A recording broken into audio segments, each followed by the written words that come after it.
घास वाली कहानी। मुंशी प्रेमचंद।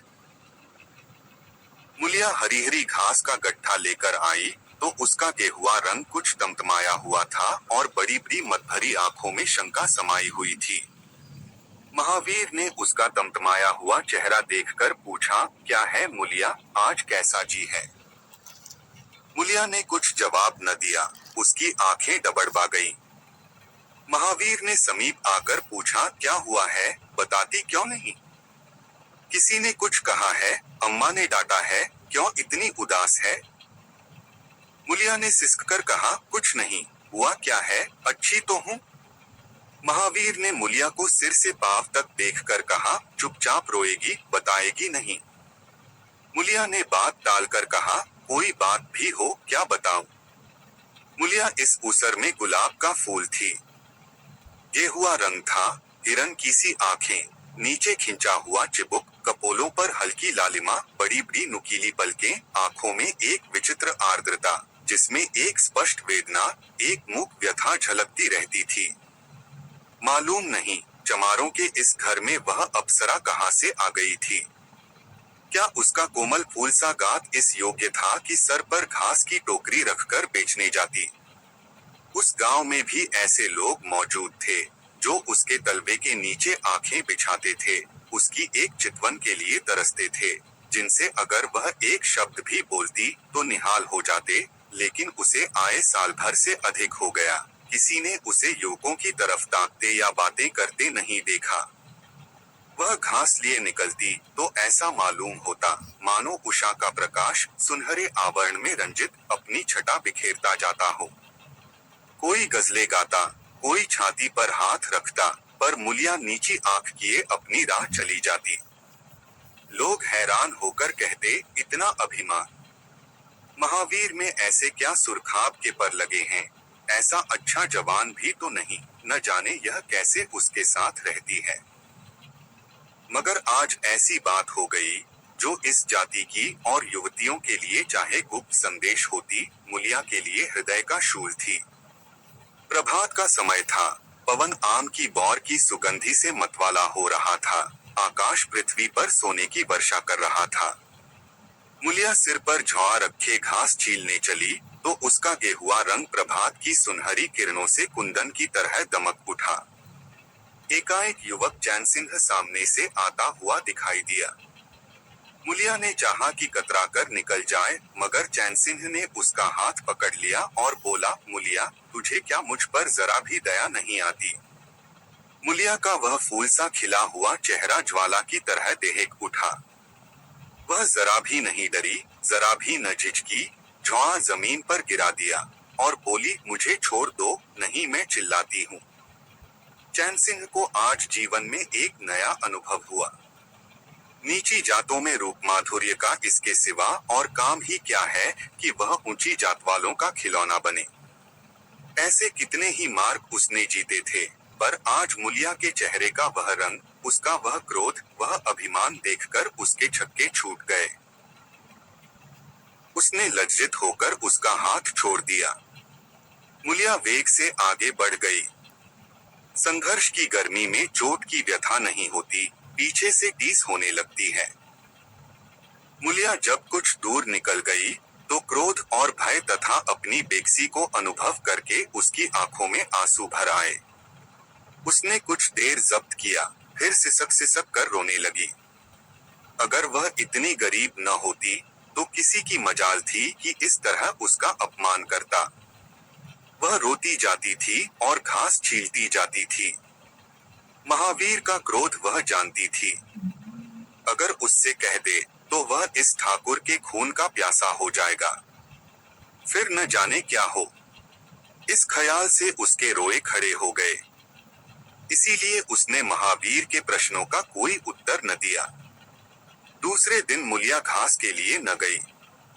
सास ने पूछा, तू क्यों नहीं जाती? और सब तो चली गईं। मुलिया ने सिर झुकाकर कहा, मैं अकेली न जाऊंगी। सास ने बिगड़कर कहा, अकेले क्या तुझे बाघ उठा ले जाएगा? मुलिया ने और भी सिर झुका लिया और दबी हुई आवाज से बोली, सब मुझे छेड़ते हैं। सास ने डांटा, न तू औरों के साथ जाएगी, न अकेली जाएगी, तो फिर जाएगी कैसे? वह साफ साफ क्यों नहीं कहती कि मैं न जाऊंगी? तो यहाँ मेरे घर में रानी बन के निबाह न होगा। किसी को चाम नहीं प्यारा होता, काम प्यारा होता है। तू बड़ी सुंदर है, तो तेरी सुंदरता लेकर चाटू। उठा झाबा और घास ला। द्वार पर नीम के दरख्त के साये में महावीर खड़ा घोड़े को मल रहा था। उसने मुलिया को रोनी सूरत बनाए जाते देखा, पर कुछ बोल न सका। उसका बस चलता तो मुलिया को कलेजे में बिठा लेता, आंखों में छिपा लेता, लेकिन घोड़े का पेट भरना तो जरूरी था। घास मोल लेकर खिलाए तो 12 आने रोज से कम न पड़े। ऐसी मजदूरी ही कौन होती है? मुश्किल से 1.5-2 रुपए मिलते हैं, वह भी कभी मिले कभी न मिले। जब से यह सत्यानाशी लारियां चलने लगी हैं, एक्के वालों की बधिया बैठ गई है। कोई सेंत भी नहीं पूछता। महाजन से 150 रुपए उधार लेकर एक का और घोड़ा खरीदा था, मगर लारियों के आगे एक्के को कौन पूछता है? महाजन का सूद भी तो न पहुंच सकता था, मूल का कहना ही क्या। ऊपरी मन से बोला, न मन हो तो रहने दो, देखी जाएगी। इस दिलजोई से मुलिया निहाल हो गई। बोली, घोड़ा खाएगा क्या? आज उसने कल का रास्ता छोड़ दिया और खेतों की मेड़ों से होती हुई चली। बार बार सतर्क आंखों से इधर उधर ताकती जाती थी। दोनों तरफ ऊख के खेत खड़े थे। जरा भी खड़खड़ाहट होती, उसका जी सन्न हो जाता कहीं कोई ऊख में छिपा न बैठा हो। मगर कोई नई बात न हुई। ऊख के खेत निकल गए, आमों का बाग निकल गया, सिंचे हुए खेत नजर आने लगे। दूर के कुएं पर पुर चल रहा था। खेतों की मेड़ों पर हरी हरी घास जमी हुई थी। मुलिया का जी ललचाया। यहाँ आधा घंटे में जितनी घास छिल सकती है, सूखे मैदान में दोपहर तक न छिल सकेगी। यहाँ देखता ही कौन है? कोई चिल्लाएगा तो चली जाऊंगी।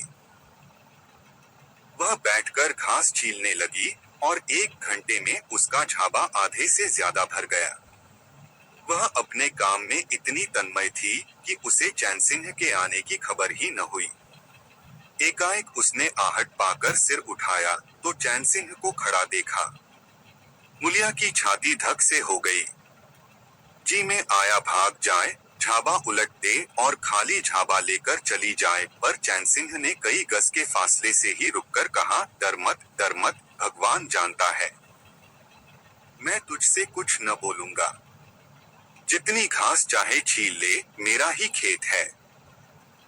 मुलिया के हाथ सुन्न हो गए, खुरपी हाथ में जमसी गई, घास नजर ही न आती थी। जी चाहता था जमीन फट जाए और मैं समा जाऊं। जमीन आंखों के सामने तैरने लगी। चैन सिंह ने आश्वासन दिया, छीलती क्यों नहीं? मैं तुमसे कुछ कहता थोड़े ही हूँ। यहीं रोज चली आया कर, मैं छील दिया करूंगा। मुलिया चित्रलिखित सी बैठी रही। चैन सिंह ने एक कदम आगे बढ़ाया और बोला, तू मुझसे इतना डरती क्यों है? क्या तू समझती है मैं आज भी तुझे सताने आया हूँ? ईश्वर जानता है, कल भी तुझे सताने के लिए मैंने तेरा हाथ नहीं पकड़ा था। तुझे देखकर आप ही आप हाथ बढ़ गए। मुझे कुछ सुध ही न रही। तू चली गई तो मैं वहीं बैठकर घंटों रोता रहा।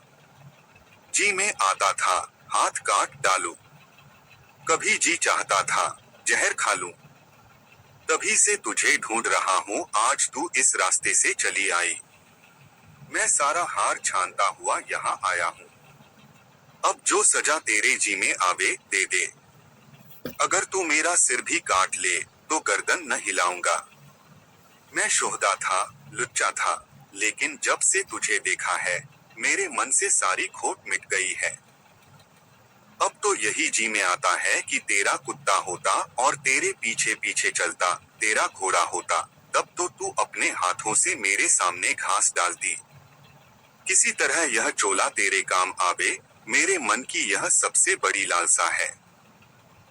मेरी जवानी काम न आवे अगर मैं किसी खोट से ये बातें कर रहा हूँ। बड़ा भाग्यवान था महावीर जो ऐसी देवी उसे मिली। मुलिया चुपचाप सुनती रही, फिर नीचा सिर करके भोलेपन से बोली, तो तुम मुझे क्या करने को कहते हो? चैन सिंह और समीप आकर बोला, बस तेरी दया चाहता हूँ।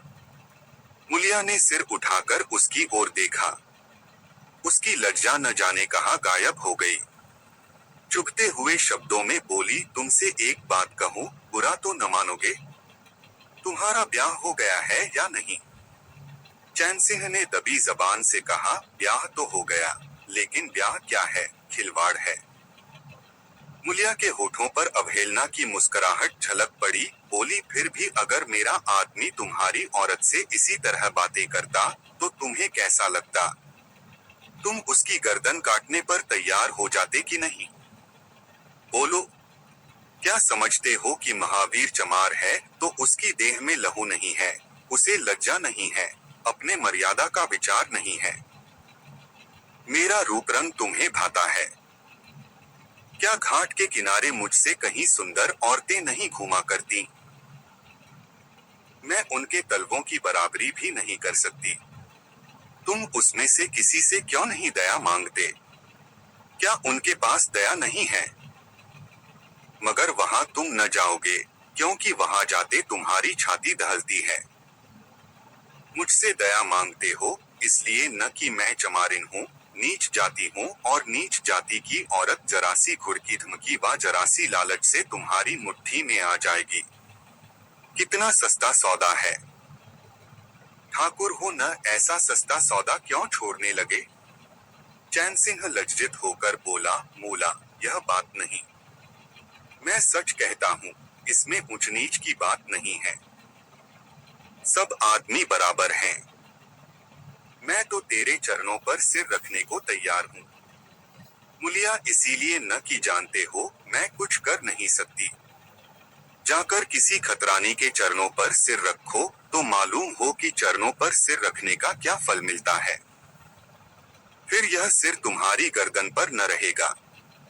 चैन सिंह मारे शर्म के जमीन में गड़ा जाता था। उसका मुंह ऐसा सूख गया था, मानो महीनों की बीमारी से उठा हो। मुंह से बात न निकलती थी।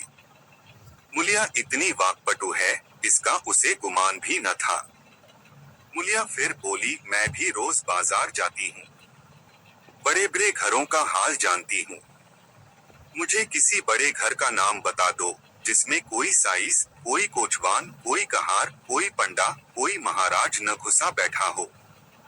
यह सब बड़े घरों की लीला है।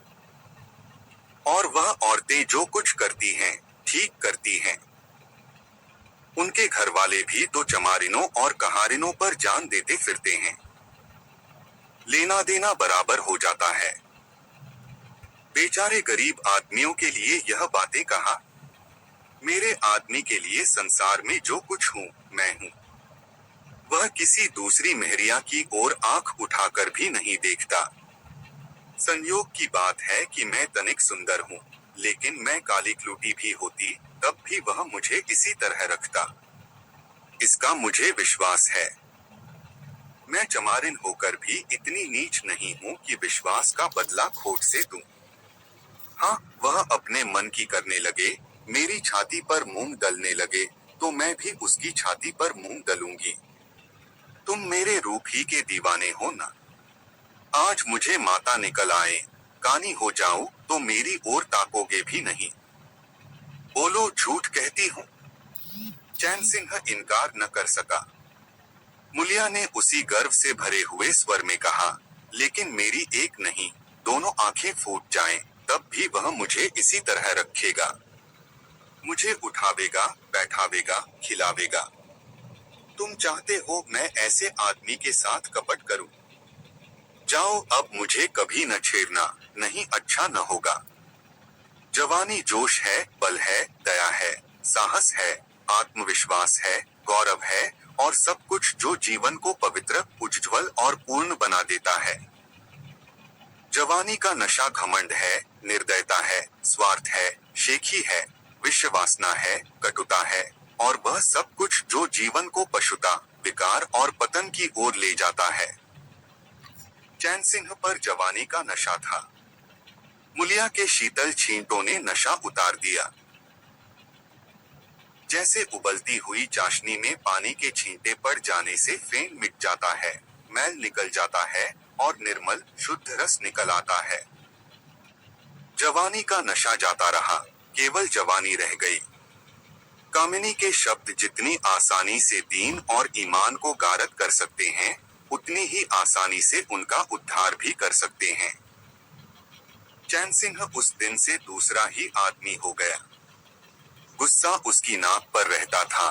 बात बात पर मजदूरों को गालियां देना, डांटना और पीटना उसकी आदत थी। असामी उससे थर थर कांपते थे। मजदूर उसे आते देखकर अपने काम में चुस्त हो जाते थे, पर ज्यों ही उसने इधर पीठ फेरी और उन्होंने चिलम पीना शुरू किया, सब दिल में उससे जलते थे, उसे गालियां देते थे। मगर उस दिन से चैन सिंह इतना दयालु, इतना गंभीर, इतना सहनशील हो गया कि लोगों को आश्चर्य होता था। कई दिन गुजर गए थे। एक दिन संध्या समय चैन सिंह खेत देखने गया। पुर चल रहा था। उसने देखा कि एक जगह नाली टूट गई है और सारा पानी बहा चला जाता है। क्यारियों में पानी बिल्कुल नहीं पहुंचता, मगर क्यारी बनाने वाली बुढ़िया चुपचाप बैठी है। उसे इसकी जरा भी फिक्र नहीं है कि पानी क्यों नहीं आता। पहले यह दशा देखकर चैन सिंह आपे से बाहर हो जाता। उस औरत की उस दिन मजूरी काट लेता और पुर चलाने वालों को घुड़कियां जमाता, पर आज उसे क्रोध नहीं आया। उसने मिट्टी लेकर नाली बांध दी और खेत में जाकर बुढ़िया से बोला, तू यहाँ बैठी है और पानी सब बहा जा रहा है। बुढ़िया घबराकर बोली, अभी खुल गई होगी। राजा, मैं अभी जाकर बंद किए देती हूँ। यह कहती हुई वह थर थर कांपने लगी। चैन सिंह ने उसकी दिलजोई करते हुए कहा, भाग मत, भाग मत। मैंने नाली बंद कर दी। बुढ़ू कई दिन से नहीं दिखाई दिए, कहीं काम पर जाते हैं कि नहीं। बुढ़िया गदगद होकर बोली, आजकल तो खाली ही बैठे हैं भैया, कहीं काम नहीं लगता। चैन सिंह ने नम्र भाव से कहा, तो हमारे यहाँ लगा दे। थोड़ा सा सन रखा है, उसे काट दे। यह कहता हुआ वह कुएं की ओर चला गया। यहाँ 4 पुर चल रहे थे, पर इस वक्त 2 हंकवे बेर खाने गए थे। चैन सिंह को देखते ही मजूरों के होश उड़ गए। ठाकुर ने पूछा, 2 आदमी कहाँ गए, तो क्या जवाब देंगे? सबके सब डांटे जाएंगे। बेचारे दिल में सहमे जा रहे थे। चैन सिंह ने पूछा, वह दोनों कहाँ चले गए? किसी के मुंह से आवाज न निकली। सहसा सामने से दोनों मजूर धोती के एक कोने में बेर भरे आते दिखाई दिए। खुश खुश बात करते चले आ रहे थे। चैन सिंह पर निगाह पड़ी तो दोनों के प्राण सूख गए। पाव मन मन भर के हो गए। अब न आते बनता है, न जाते। दोनों समझ गए कि आज डांट पड़ी, शायद मजूरी भी कट जाए। चाल धीमी पड़ गई। इतने में चैन सिंह ने पुकारा, बढ़ आओ, कैसे पेड़ हैं, लाओ जरा मुझे भी दो, मेरे ही पेड़ के हैं न। दोनों और भी सहम उठे। आज ठाकुर जीता न छोड़ेगा। कैसा मिठा मिठा कर बोल रहा है। उतनी ही भिगो भिगो कर लगाएगा। बेचारे और भी सिकुड़ गए। चैन सिंह ने फिर कहा, जल्दी से आओ जी, पक्की पक्की सब मैं ले लूंगा। जरा एक आदमी लपक कर घर से थोड़ा सा नमक तो ले लो। बाकी दोनों मजूरों से, तुम भी दोनों आ जाओ, उस पेड़ के बेर मीठे होते हैं। बेर खा ले, काम तो करना ही है। अब दोनों भगोड़ों को कुछ ढारस हुआ। सभी ने जाकर सब बेर चैन सिंह के आगे डाल दिए और पक्के पक्के छांटकर उसे देने लगे। एक आदमी नमक लाने दौड़ा। आधा घंटे तक चारों पुर बंद रहे। जब सब बेर उड़ गए और ठाकुर चलने लगे, तो दोनों अपराधियों ने हाथ जोड़कर कहा, भैया जी, आज जान बख्शी हो जाए, बड़ी भूख लगी थी, नहीं तो कभी न जाते। चैन सिंह ने नम्रता से कहा, तो इसमें बुराई क्या हुई? मैंने भी तो बेर खाए। एक आधा घंटे का हरज हुआ यही ना। तुम चाहोगे तो घंटे भर का काम आधा घंटे में कर दोगे। न चाहोगे दिन भर में भी घंटे भर का काम न होगा। चैन सिंह चला गया तो चारों बातें करने लगे। एक ने कहा, मालिक इस तरह रहे तो काम करने में जी लगता है, यह नहीं कि हरदम छाती पर सवार। दूसरा, मैंने तो समझा आज कच्चा ही खा जाएंगे।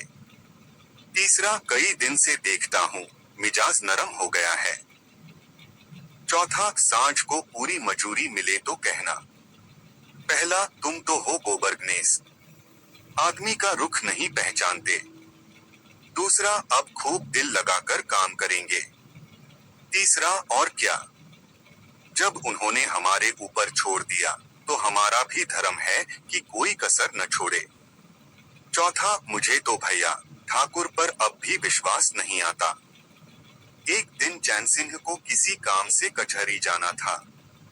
5 मील का सफर था।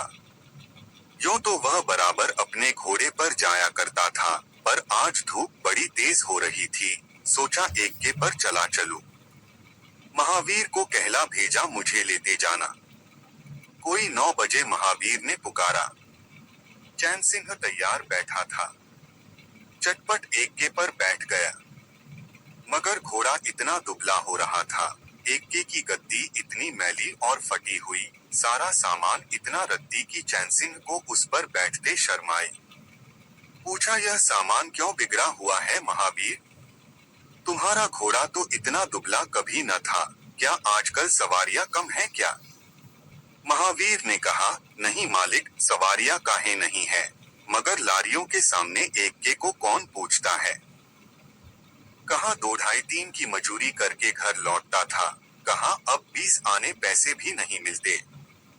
क्या जानवर को खिलाओ क्या आप खाओ। बड़ी विपत्ति में पड़ा हूँ। सोचता हूँ एक का घोड़ा बेच बाच कर आप लोगों की मजूरी कर लूं, पर कोई गाहक नहीं लगता। ज्यादा नहीं तो 12 आने तो घोड़े ही को चाहिए, घास ऊपर से। जब अपना ही पेट नहीं चलता तो जानवर को कौन पूछे। चैन सिंह ने उसके फटे हुए कुर्ते की ओर देखकर कहा, 2-4 बीघे खेती क्यों नहीं कर लेते? महावीर सिर झुकाकर बोला, खेती के लिए बड़ा पौरुख चाहिए मालिक। मैंने तो यही सोचा है कि कोई गाहक लग जाए तो एक्के को औने पौने निकाल दूं, फिर घास छीलकर बाजार ले जाया करूं। आजकल सास पतोहू दोनों छीलती हैं, तब जाकर 10-12 आने पैसे नसीब होते हैं। चैन सिंह ने पूछा, तो बुढ़िया बाजार जाती होगी? महावीर लजाता हुआ बोला, नहीं भैया, वह इतनी दूर कहाँ चल सकती है। घरवाली चली जाती है। दोपहर तक घास छीलती है, तीसरे पहर बाजार जाती है। वहां से घड़ी रात गए लौटती है। हलकान हो जाती है भैया, मगर क्या करूं, तकदीर से क्या जोर। चैन सिंह कचहरी पहुंच गए और महावीर सवारियों की टोह में इधर उधर इक्के को घुमाता हुआ शहर की तरफ चला गया। चैन सिंह ने उसे 5 बजे आने को कह दिया। कोई 4 बजे चैन सिंह कचहरी से फुर्सत पाकर बाहर निकले। हाथे में पान की दुकान थी, जरा और आगे बढ़कर एक घना बरगद का पेड़ था, उसकी छाह में 20 ही टांगे एक के फिटने खड़ी थीं। घोड़े खोल दिए गए थे। वकीलों, मुख्तारों और अफसरों की सवारियां यहीं खड़ी रहती थीं। चैन सिंह ने पानी पिया, पान खाया और सोचने लगा कोई लारी मिल जाए तो जरा शहर चला जाओ कि उसकी निगाह एक घास वाली पर पड़ गई। सिर पर घास का झाबा रखे साइसों से मोलभाव कर रही थी। चैन सिंह का हृदय उछल पड़ा, यह तो मुलिया है। बनीठनी एक गुलाबी साड़ी पहने कोचवानों से मोलतोल कर रही थी। कई कोचवान जमा हो गए थे। कोई उससे दिल लगी करता था, कोई घूरता था, कोई हंसता था। एक कालेक्लूटे कोचवान ने कहा, मूला, घास तो उड़ के अधिक से अधिक 6 आने की है। मुलिया ने उन्माद पैदा करने वाली आंखों से देखकर कहा, क्षण आने पर लेना है तो सामने घसियारीने बैठी हैं, चले जाओ, 2-4 पैसे कम में पा जाओगे, मेरी घास तो 12 आने में ही जाएगी। एक अधेड़ कोचवान ने फिटन के ऊपर से कहा, तेरा जमाना है, 12 आने नहीं 1 रुपया मांग। लेने वाले झक मारेंगे और लेंगे। निकलने दे वकीलों को, अब देर नहीं है। एक तांगे वाले ने, जो गुलाबी पगड़ी बांधे हुए था, बोला, गुरु के मुंह में पानी भर आया, अब मुलिया काहे को किसी की ओर देखेगी। चैन सिंह को ऐसा क्रोध आ रहा था कि इन दुष्टों को जूते से पीटे। सबके सब कैसे उसकी ओर टकटकी लगाए ताक रहे हैं, आंखों से पी जाएंगे। और मुलिया भी यहाँ कितनी खुश है। न लजाती है, न झिझकती है, न दबती है। कैसा मुस्किरा मुस्किरा कर, रसीली आंखों से देख देख कर, सिर का अंचल खिसका खिसका कर, मुंह मोड़ मोड़ कर बातें कर रही है। वही मुलिया जो शेरनी की तरह तड़प उठी थी। इतने में 4 बजे। अमले और वकील मुख्तारों का एक मेला सा निकल पड़ा। अमले लारियों पर दौड़े, वकील मुख्तार इन सवारियों की ओर चले। कोचवानों ने भी चटपट घोड़े जोते। कई महाशयों ने मुलिया को रसिक नेत्रों से देखा और अपनी अपनी गाड़ियों पर जा बैठे। एकाएक मुलिया घास का झाबा लिए उस फिटन के पीछे दौड़ी। फिटन में एक अंग्रेजी फैशन के जवान वकील साहब बैठे थे। उन्होंने पावदान पर घास रखवा ली, जेब से कुछ निकालकर मुलिया को दिया। मुलिया मुस्कराई, दोनों में कुछ बातें भी हुई, जो चैन सिंह न सुन सके। एक क्षण में मुलिया प्रसन्नमुख घर की ओर चली। चैन सिंह पानवाले की दुकान पर विस्मृति की दशा में खड़ा रहा। पानवाले ने दुकान बढ़ाई, कपड़े पहने और केबिन का द्वार बंद करके नीचे उतरा तो चैन सिंह की समाधि टूटी। पूछा, क्या दुकान बंद कर दी? पानवाले ने सहानुभूति दिखाकर कहा, इसकी दवा करो ठाकुर साहब, यह बीमारी अच्छी नहीं है। चैन सिंह ने चकित होकर पूछा, कैसी बीमारी? पानवाला बोला, कैसी बीमारी? आधा घंटे से यहाँ खड़े हो जैसे कोई मुर्दा खड़ा हो। सारी कचहरी खाली हो गई, सब दुकानें बंद हो गईं, मेहतर तक झाड़ू लगाकर चल दिए, तुम्हें कुछ खबर हुई? यह बुरी बीमारी है, जल्दी दवा कर डालो। चैन सिंह ने छड़ी संभाली और फाटक की ओर चला कि महावीर का एक का सामने से आता दिखाई दिया। कुछ दूर एक का निकल गया तो चैन सिंह ने पूछा, आज कितने पैसे कमाए महावीर? महावीर ने हंसकर कहा, आज तो मालिक दिन भर खड़ा ही रह गया, किसी ने बेगार में भी न पकड़ा, ऊपर से 4 पैसे की बीड़ियां पी गया। चैन सिंह ने जरा देर के बाद कहा, मेरी एक सलाह है, तुम मुझसे 1 रुपया रोज लिया करो। बस जब मैं बुलाऊं तो 1 का लेकर चले आया करो। तब तो तुम्हारी घरवाली को घास लेकर बाजार न जाना पड़ेगा। बोलो मंजूर है? महावीर ने सजल आंखों से देखकर कहा, मालिक आप ही का तो खाता हूँ, आपकी प्रजा हूँ, जब मर्जी हो पकड़ मंगवाइए, आपसे रुपए। चैन सिंह ने बात काटकर कहा, नहीं, मैं तुमसे बेगार नहीं लेना चाहता, तुम मुझसे 1 रुपया रोज ले जाया करो। घास लेकर घरवाली को बाजार मत भेजा करो, तुम्हारी आबरू मेरी आबरू है। और भी रुपए पैसे का जब काम लगे बेखट के चले आया करो। हाँ देखो, मुलिया से इस बात की भूल कर भी चर्चा न करना। क्या फायदा? कई दिनों के बाद संध्या समय मुलिया चैन सिंह से मिली। चैन सिंह असामियों से मालगुजारी वसूल करके घर की ओर लपका जा रहा था कि उसी जगह जहां उसने मुलिया की बाह पकड़ी थी, मुलिया की आवाज कानों में आई। उसने ठिठक कर पीछे देखा तो मुलिया दौड़ी आ रही थी। बोला, क्या है मूला, क्यों दौड़ती हो, मैं तो खड़ा हूँ। मुलिया ने हाफते हुए कहा, कई दिन से तुमसे मिलना चाहती थी, आज तुम्हें आते देखा तो दौड़ी।